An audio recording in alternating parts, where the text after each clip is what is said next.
All right, welcome everybody. This is the mixologist moment where the drink sets the tone and the truth pours very, very, very easy. Tonight, for my guests, the drink that I poured up is a drink called the Solid Foundation. This brother knows a lot about foundations, a smooth and grown man cocktail. So, what you want to do, you're going to have one serving, 2 ounces of bourbon, rye if you're feeling a little bit bolder, zero point 0.5 ounces of maple syrup. This symbolizes the stability and the maturity of the cocktail. 2 dashes of Angostura bitters, and then finally 1 dash of orange bitters. And then the key ingredient is you got to make sure you got a large, clear ice cube. All right. So, with that being said, welcome everybody. This is the mixologist moment, and again, the Solid Foundation cocktail. That's what we got tonight. All right. They don't tell you that becoming a dad later in life is different. You've lived, you've learned, you've built, and then boom, you're responsible for a whole nother human being. Today's guest is one of my fraternity brothers, one of the top realtors in Detroit, and a father who stepped into the role later than most, but with intention, with wisdom, and with clarity. This episode isn't about being a real estate agent or even real estate. It's about legacy, it's about timing, and becoming the man that your child needs right when they arrive. Welcome, everybody, to the Everyday Dads Unfiltered podcast. I am your host, Mr. Country Boy Shaq, father of three, Florida boy. Y'all know how I get down. And today I have an esteemed guest with me. Again, my frat brother, my family, all the accolades, before all the listings, I have a man with a very, very, very important story that he wants to share. Everybody, please welcome Mr. Andrew Fox Jr. to the pod. Welcome. Oh, thanks, my brother. Man, that's a very, very well welcome. I got that 20. It'll be sending to your cash app when we done here, man. So I appreciate that, man. First and foremost, man, I want to kind of, just thank you for inviting me here today. Obviously, there's many guests that you'll have and could have at this point, but I appreciate you allowing me to kind of get something off my chest, if you will, as it relates to being a dad later in life. But before we even get into any has anything to do with me, I want to kind of give you your flowers, man. You stepped into that role at a much younger age, and to be honest, I never heard you complain once. You kind of stepped into it, did what you were supposed to do, man. So that kudos to you. Very Appreciate proud of that. what you've done and how you've stepped in and became not become a man, but stay true to your manhood as far as taking care of your family and make sure that you're a present dad. So, man, that's your flowers, my brother. I thank you, man. I appreciate that. I definitely have taken it on the chin for sure. In the background, you definitely won't see it. You know how I am. You know I'm laid back for the Yeah, most part. So, but I definitely do appreciate that absolutely. and those flowers in the moment. So Hmm. we'll dive right into it, man. This first segment we got is called "Who Raised You." All right. So what we do in Hmm. this segment, before success, before fatherhood, I wanna ask about Andrew. And when I ask who raised you, what kind of household did you grow up in per se? So like, what was your household like when you grew up in the streets of Detroit? Yeah, yeah, man. So my household was a pretty, we always had a strong family bond. I mean, my mom and dad weren't, pretty much together. But even still through that, my dad was always in my life. Of course, I lived with my mom, predominantly most of the time, and my grandmother. So we kind of, Okay. through my grandmother and my parents, they kind of raised me up. If I'll say so, I spent a ton of time with my grandmother. All throughout high school, came home from college during those times or whatever. So, I was raised really by, but my parents, my grandmother, but I had younger parents. My parents were 16 years old when they had me. So, Okay. Wow. they were kids themselves when they had me. So, when you look at, being able to kind of come from that background to growing up and understanding, what that means, because even, as a 25, 30-year old, whatever, it's Yeah. still tough being a parent. So you imagine, Sure. being a parent at 16 years old. Yeah, man. That's whew. And look at you now. Yeah, absolutely. Look at you now. Now, Absolutely. with your mom kind of being predominantly there, grandma, even father, even still having him in your life. What are the parts of how you were raised that you're keeping in order to kind of raise and teach and build some foundation with your daughter, per se? Well, one of the things, man, is the whole going to church and starting to introduce her to what church is. I know a lot of times, especially at this age, my daughter's 6, Yeah, and so she doesn't really have the understanding of kind of what's going on. But I think being a part of the church and going from pretty much every Sunday I go, she goes. So we go quite often. So being a part of it, she gets a chance to learn the songs. She yeah, has her own special song, So those type of things, they learn. And I know, kind of like I said again, growing up with my grandmothers, sitting yeah, there at church or handing me a peppermint, to kind of yeah. give me a little. That was like a can. I still love peppermints to this day because of that. Butterscotch candy, So gotta have it's that. those moments that now I'm hoping that she kind of picks up because Hmm. again, one thing we want to definitely make sure that religion, and not necessarily religion, but spirituality and have Yeah, understand that you have blessings and we want to make sure that she understands God and Jesus Christ and things of that nature. And so that's one of the things. But the other thing is really like that me and my wife we try to make sure that we instill in her, and I kind of got from too is like family love. yeah, Family is so important, and a lot of times because you can have two working parents and people working and working overtime, so you lose a little bit of the family piece. yeah. And I was just so thankful and so blessed to have had a grandmother that we had a great relationship. And so I Hmm. never, even though my mom was working, dad was working, I never really felt like I was missing out on anything. Now as I got older, I realized I was missing out. I didn't do a whole lot of trick or treat and Hmm. stuff like that. You Right. know, it's a few other things like that because my grandmother was older and she didn't drive. Yeah. But I think it also kind of allows me to put that into my daughter. Like we don't have to do a tremendous amount of stuff for you to feel love and things of that Right. nature. So really Right. getting that love and that bond. That's what I kind of got from my upbringing. From my core. Beautiful, beautiful.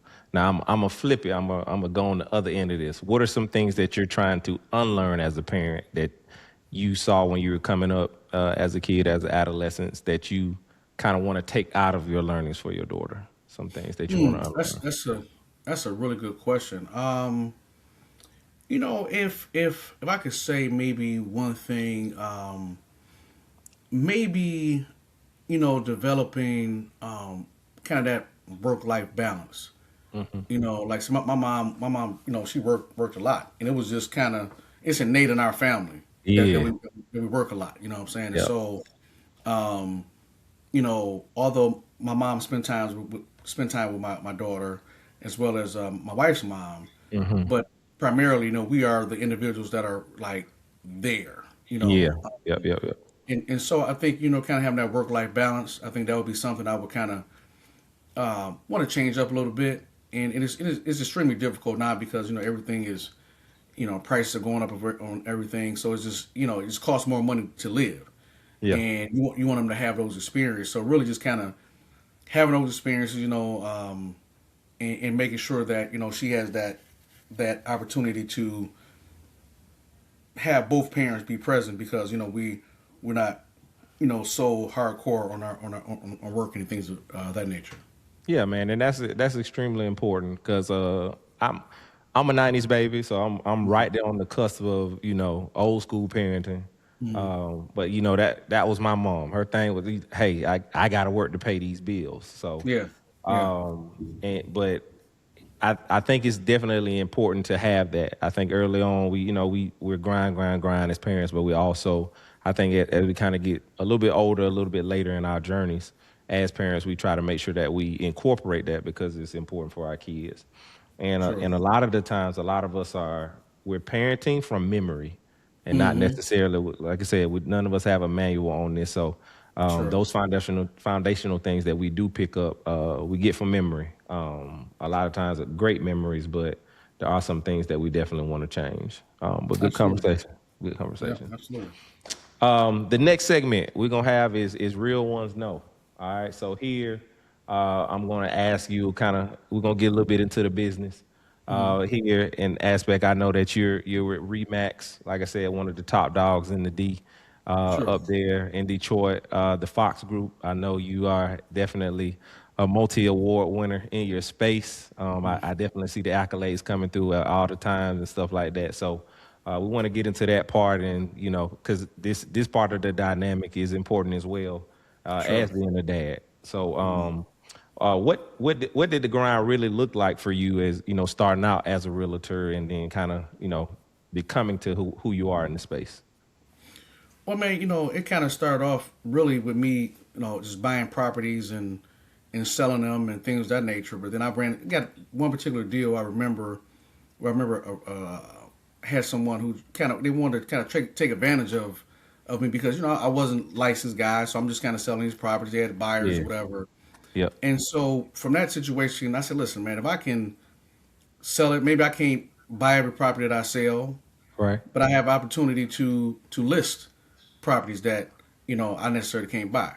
Okay. And so for me, that was kind of where the journey started. I bought my first property in 2002, and Hmm. I just fell in love with real estate in general. Man, it's been a great ride. Right, it's taught me a lot. I've learned about a lot of people, and also just being able to maneuver in ways and get things accomplished, as far as rehabbing homes and providing a solid, you know well done home for a new buyer. But so that's kind of where I kind of started my journey, was really kind of in the investment world, and then I kind of spurred into just really starting looking at this thing as a real business, and so I enjoy every facet of real estate. All right. What are some things that people don't see behind the scenes being that allows you to be successful as a top realtor?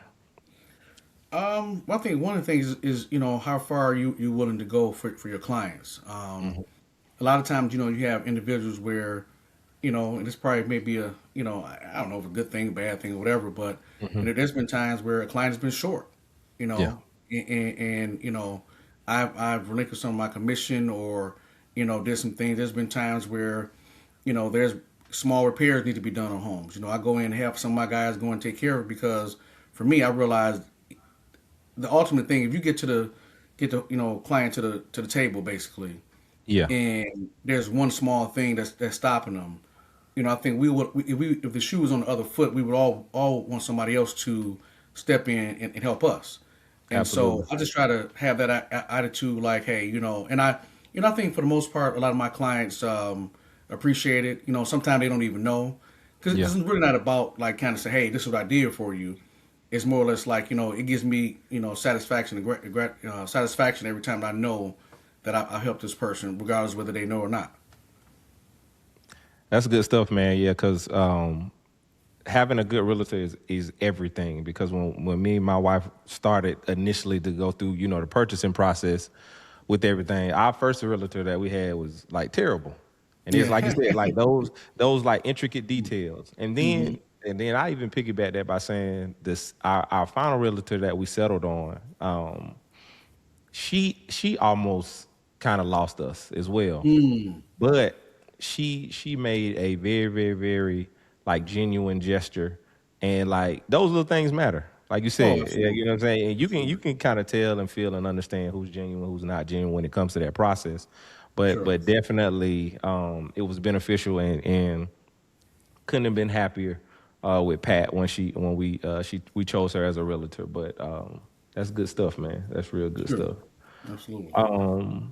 Anything else from a business standpoint you want to highlight before we move on to the next segment? Oh no, man. I mean, again, obviously, real estate is my passion. So, having a job, like I just had a lunch with your kid day, Hmm. and I had the opportunity to spend time with my daughter, and have lunch with my daughter. And so that's the first time she's at a new school now. So that's the first time I've had that experience, if you will. But Yeah. you know, just being blessed and thankful that I have the the career that allows me to be flexible like that from time to time. Yeah, that's always good to have that flexibility on both Of sides course. of the spectrum. Next segment, say less. All right. Hmm. So here in this segment, what we want to do is I want to look at the fatherhood portion. So this is a great segue how you ended with the father daughter luncheon that you had. When did fatherhood officially enter the picture for you? So let's start there. Well, like so when my daughter was born was in 2019. Okay. But as you know, dating, you have times where you're dating women, and women are at different points of their lives as well as you are. Yeah. And so I almost kind of had really conceded to the fact that I probably would never be Yeah. a father. And being later in life, it's kind of like, okay, how would I feel about it? And I thought I would Yeah. be okay with it. And so I was willing to kind of make some of those sacrifices. And but then fortunately for me, I met my wife, and even with that situation, because we're close in age, and so she decided, nah, we're gonna kind of don't really want to do that. She already had a son that was, I think 11 or 12 at the time. So, that was kind of now a time to start over for her. Right. Right. So, that's a lot to ask. And so we even kind of, parted ways briefly because that was kind of one of the things that she knew I wanted, even though I kind of was willing to not do it. Yeah. But, that was still something that she knew I wanted. Gotcha. Tell us one thing that immediately changed as soon as you became a father. One thing that immediately changed Um, in you. I think I'll say one thing, man. So much. I think really just understanding like you really truly have people that you're responsible for. Yeah. I mean, obviously, you have a wife, a girl, whatever, Right. you're Right. responsible. Yeah, but Right. now it's like, okay, like I have to make sure these people are taken care of. Right. And you would seem like that's like just kind of a natural thing, but it's really not a natural thing because you have every day, I don't say every day, but you have men who, may not have that same feeling. And Oh I yeah. just, I just, felt immediately like I need to make sure that I'm being a better guy. I'm preparing myself and if you will, humbling yourself because this is a great responsibility. Yeah. And so you want to make sure that you really take advantage of it. Yeah.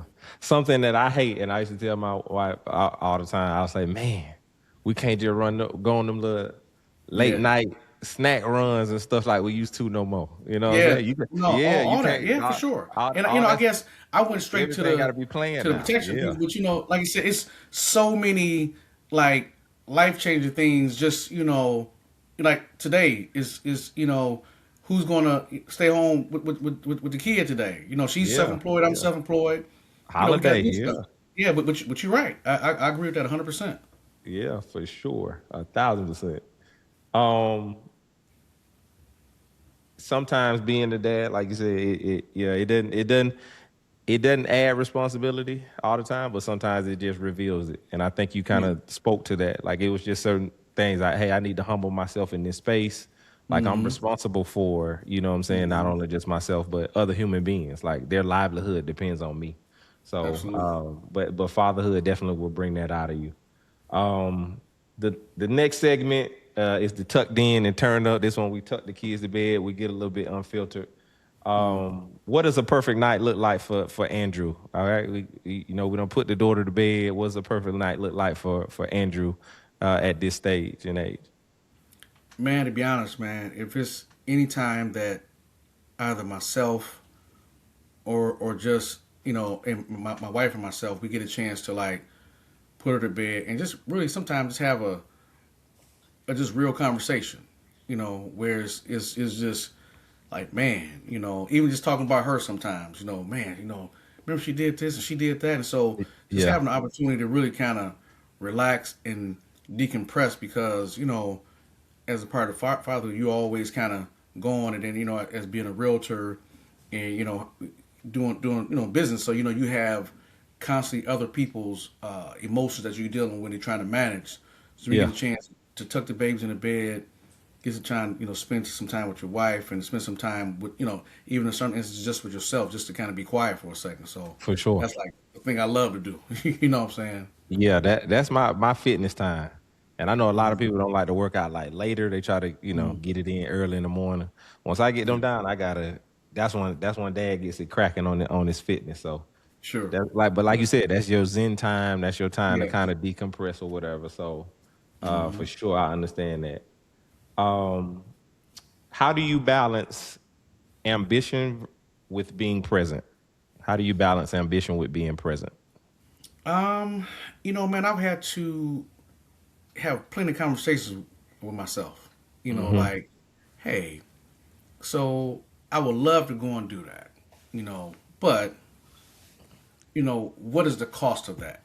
Yeah. You know, um, what is the cost of like of setting an appointment and you later find out that you got to do something with your daughter's school. Yeah. Um, you got to make a decision, and you also have to be willing to let your clients know that. And I think they respect it a lot of times too when you say, "Hey, Yeah. listen, I apologize, but unfortunately, some came with my daughter's school." And if Yeah. anybody that's a parent themselves, and they'll understand, like, I hey, understand for sure. that's something. And you got to be willing to be a real person even to your clients Yeah. because you is unfortunate. Sometimes things happen, and it's not just fair for them to be able to not show up sometime or do something, and you Right. can't call and communicate. It's what it is. So I think really drawing that line is really critical. To really critical to having that work life balance. Yeah, for sure. 1,000%. Now I told you I was gonna throw you a curveball. Here it comes, because this a great segue after that last question. All right, and Okay, this one is called the $1 million open you froze house. up All on me. right, this the curveball. So Okay. you got a $20 million deal Mm-hmm. that's closing tonight. Mm-hmm. Same night that your daughter has her end of the year school performance that she been practicing Mm-hmm. for the entire semester. Here the Sure. rule: you can't move either one. Your FaceTime cannot work. What are you going? What you doing? And then what do you live with afterwards? So yeah, I can't move either one. Can't move either one. Okay. Well, I'm gonna tell you, Shaq. Listen, man. I mean, hey, I love my daughter, and I know she loves me. You know, but I think she'll love me a little bit more. If I had a Hey, few M's. You know what I'm yeah, saying? for A sure, yeah. for So, sure. hey, Hey, man, listen, hey, baby, listen, we gonna have to ride out. All right. Don't worry about it. Daddy gonna have a little. He gonna prepay a film crew to film from for every sure, section and everything. It's for like I was sitting sure. right there, baby. So, Look, don't worry. Daddy hey, gonna get that money, okay? for sure, right? Look, 20, I'm gone. Yeah, I'm out of there. absolutely. Okay, Yeah, that's one we got to close. Okay, absolutely. No, for tell her sure. Uncle Shaq to come film Yeah, for us. All right. absolutely. Look, I get on the flight tonight. I come record for her. My FaceTime working. Okay. Hey, for sure. You know what I'm saying? Matter of fact, I'm gonna see you in the plane tell you, hey, bro, don't even worry about it. Somebody gonna pick you up at the airport, man. Come on down there, man. I got you. You know? Oh man, that is funny. That is funny. All right, we're gonna close out here with these last couple segments. This is the Dad Jam segment. Something where if you got fathers that's out here listening to the pod, some advice that you want to give them for becoming dads later in life, or something that they can stop stressing about when fatherhood is kind of approaching. Just give them a dad gem that you may have from your perspective. I would say, man, one of the things, especially being a dad later in life, man, is you got to understand where you at in life. Hmm. Miss, I had a bunch of fun, man, through my 20s and 30s and things of that nature, even early 40s. Yep. But it's I welcome this lifestyle. Yeah. I welcome this life, and I'm committed to it. And so I Yeah. think you have to be committed and understand, like, hey, man, yeah, you're a dad, you still hang out and stuff like that, but Yep. at some point you've had time, so now it's time to focus on this kid. Yeah. or kids to make sure that they have a successful life and have a chance. For sure, for sure. That is a great gem, and I'll kind of add one to that. Like I always like to say, and something that I kind of pressured myself on when I was becoming a father for the first time, is that you'll also never be ready enough. Yeah, I don't think you'll be ready enough. Of course, financially, you want to try to make sure you have that foundational stability in place, and hmm you know what I'm saying, just yourself as a human being. But still, again, you'll never be ready enough. But as long as you're present, and you're prepared in that manner, I think that'll speak volumes into any door you step into when it comes to fatherhood. absolutely. Yeah, but last couple things here. We got some rapid fire Detroit edition for you right here. So either Okay. this or that. I'm gonna hit you with probably about 5 questions.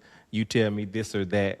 I've had my time in the D when I stayed up there, so I'm a little bit tapped in. But hmm here we go. You get tickets. You get tickets to either the Lions, Pistons, or the Tigers game. Which one you going to? I'm going Lions game. Okay, all right, all right. Yeah. Lions. All hmm right, Motor City Casino or Greek Town. Greek Town.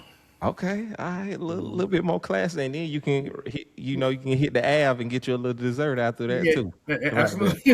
Yeah. Okay. Yeah. Yeah. All right. Floods or Southern fires. I don't know if you've been to Southern fires or not. Floods or Yeah, Southern I've been to fires. Southern Friday. Floods. Yeah. Okay. All right. Well, Yeah. old Okay. staple. All right. Michigan or Michigan State. I'm a Central Michigan guy, man. Oh I dang, ain't gonna you answer that, you man. I you have went- you chips, man. you went off the tangent Hey, with me. man, Okay, all listen, I right, just got, it's all right, baby. Fire all chips, right, all right, all right. And then last one, coney dog or corned beef sandwich. Ooh, Yeah, see, yeah, that kind of all depends on who it's coming from. yeah. Okay, because what corned beef with Louis. This episode wasn't about real estate. It was about timing, again, growth, becoming the man that your child needs when it's time to step in and do what you need to do as a father. To every dad listening, your journey doesn't start late. It started right on time, whenever your time was destined for you to be a father. I want y'all to take that. Again, this is the Everyday Dads Unfiltered podcast. I am your host, Mr. Country Boy Shaq, and I have my esteemed guest with me today, Mr. Andrew Fox Jr. with the Remax Group and the Fox Group up in Detroit, Michigan. All right, y'all tap in, y'all go follow, like, subscribe.